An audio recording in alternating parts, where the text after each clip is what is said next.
Hi guys, welcome to my channel. We're going to be watching The Haunting of Bly Manor, Season 1, Episode 8. This is called The Romance of Certain Old Clothes. If you would like to follow me on Twitter or would like to watch the full reactions over on my Patreon, links are down below. Let's get into this episode.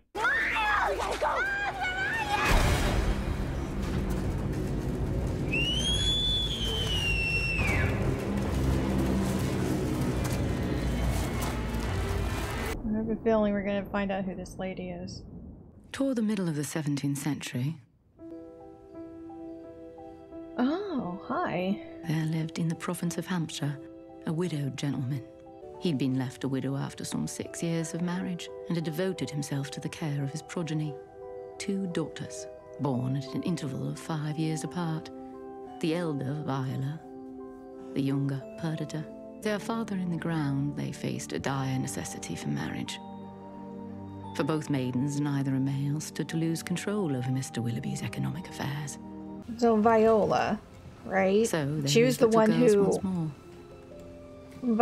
Flora nothing in the world but each other. Did the rubbing for, right? In the church. Viola knew them for what they were. Gluttons, opportunists, vultures. Vultures poised to pick the carcass of their father, to pillage his wealth via his daughters. No, Bly must stay in the family, and the sisters must stay in control, lest everything be lost to the same grave. Thus led to Viola's invitation to a distant cousin, one Mr. Arthur Lloyd. He was an honest, resolute, intelligent young man, rich in pounds sterling, in his health and comfortable hopes, and his little capital of uninvested affections. Viola had made certain to be absent when he arrived. This left Perdita to entertain the travelled cousin while Viola bode her time, and in doing so learned he was a gentleman. He had a handsome face. He had studied and travelled. He spoke French. He played the flute, and he read verses aloud with very great taste. So is she the one in the attic? And just as Perdita began to feel the stirrings of a true interest in the young man, Viola explained she was late because of a dispute over uncollected rents. Some see an opportunity in her father's passing. Hadn't assumed she knew how to keep the books. The story was true, but it was also theatre. In fact, every detail of Viola's entrance was a pageant.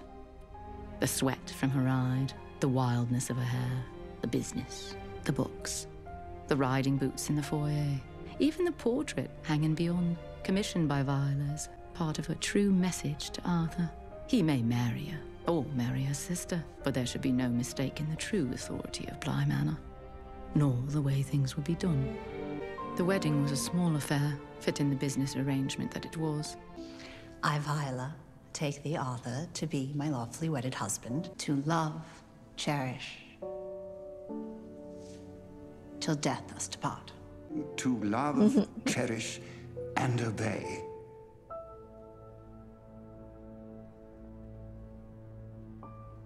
The vicar believed this an innocent omission. It was not. A surprise not to Perdita, who knew her sister better than any. The transaction done, the business concluded, the manor saved. Young Viola turned her eyes inward. She would sleep. She would wake. Perhaps it was the room, she'd think. It was her mother's room, her parents' bed, and now hers. Seized by a restlessness new to her heart, she would walk.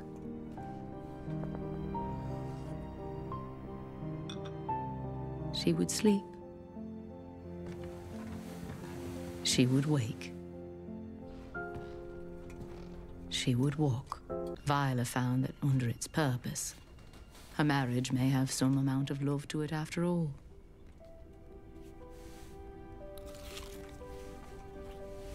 Is the sister jealous?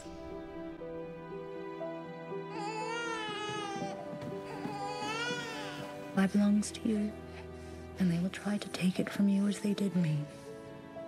But I will not let them.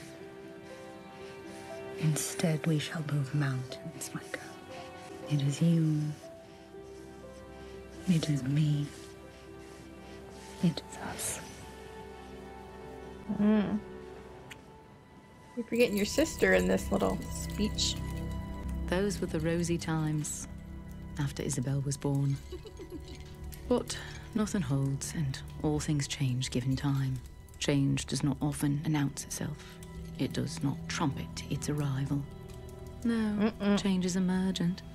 By the time one realizes it has arrived, it has already set its teeth. Uh-oh. She knows something's happening.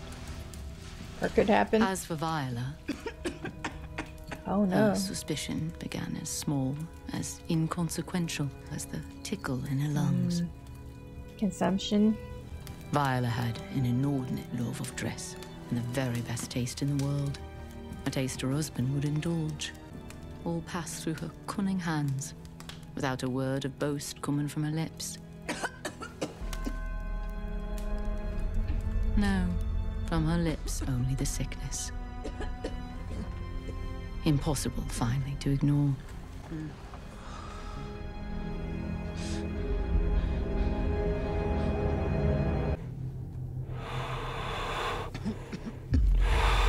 Ew, okay.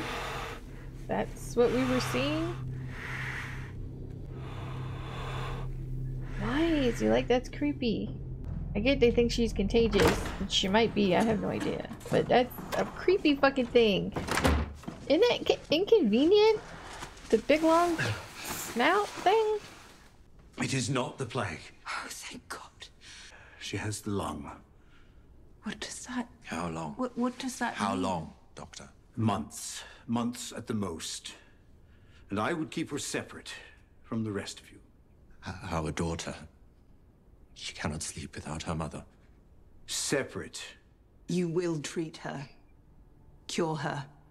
I do not know that I can. You will. You will. God help you, but you will.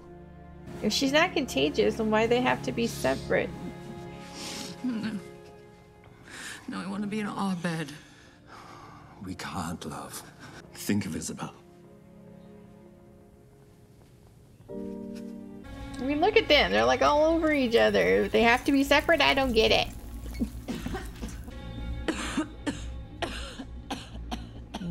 Leeches.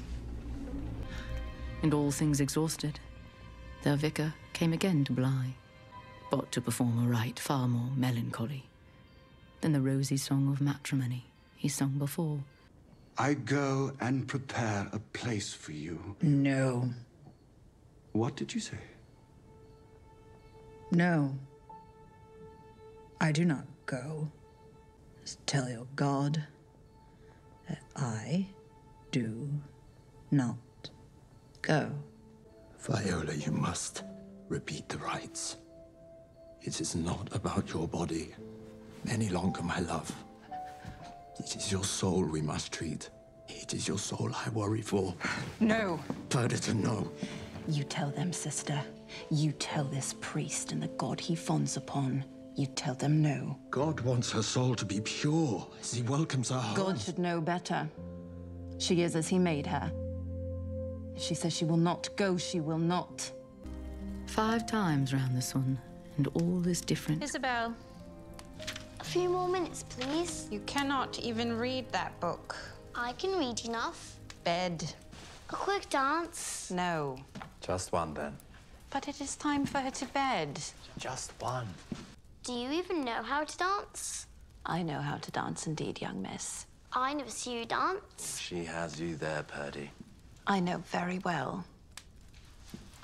Oh, no. Just one. So is the sister dead?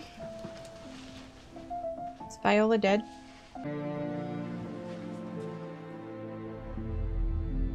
Nope. Not dead. Viola had surpassed the predictions of the physicians and priests alike. Held alive, some would whisper, by stubbornness alone. Mummy, you're awake. Isabel, you know you must not get too close to Mummy, darling. Vi, what are you doing out of bed? You'll catch a chill. I didn't want to miss the ball. Come, let us get you back to your room. I'll prepare some herbs for your tea. I don't want tea. I want to talk to my daughter.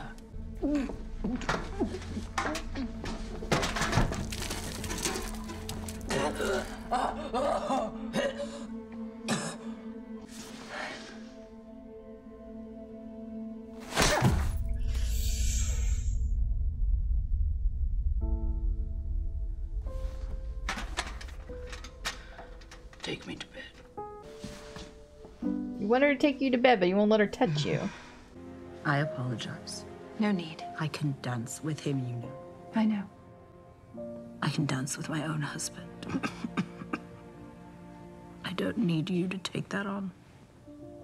That or anything else. I would never.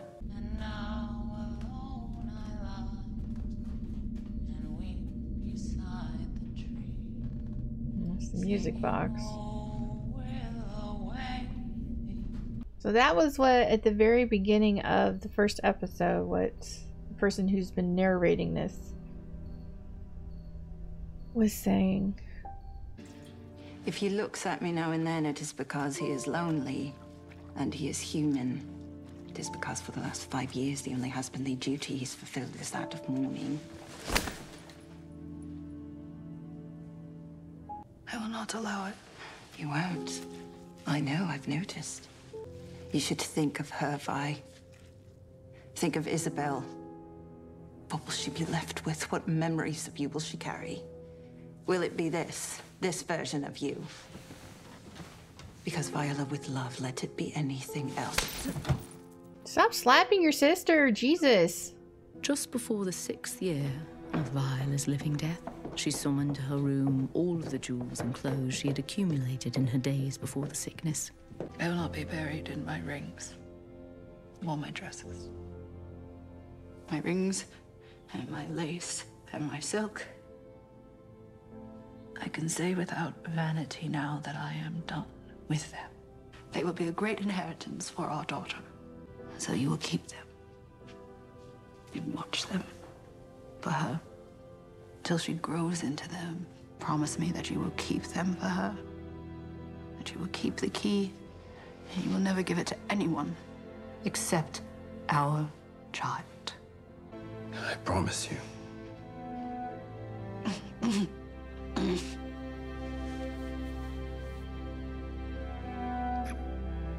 Perhaps the fact that everything in this world has that point beyond which it can bear no more weight. But that night, as Perdita beheld her sister, a thought occurred to her. The word had come to her a full year prior, and like the tickle in Viola's lung, it had grown in the secret places. The word had eclipsed her thoughts at night and waken as well. The word began in her chest as the sickness did for Viola. Gonna It strangle had her? spread, insistent, a whisper in her ear, in her mind entire. And now the word crept down her shoulder. And there's got to be a and her reason why she elbow, strangles until the people. Is word that how came she to live in died? her hand. The word was mercy. And the word was a lie. Because it wasn't mercy on her mind or her heart as she moved her hand. It was a different word that had infected her all this time. The word was not mercy, she realized in the end. No, the word had always been enough. They're just gonna assume she died from her disease. Right?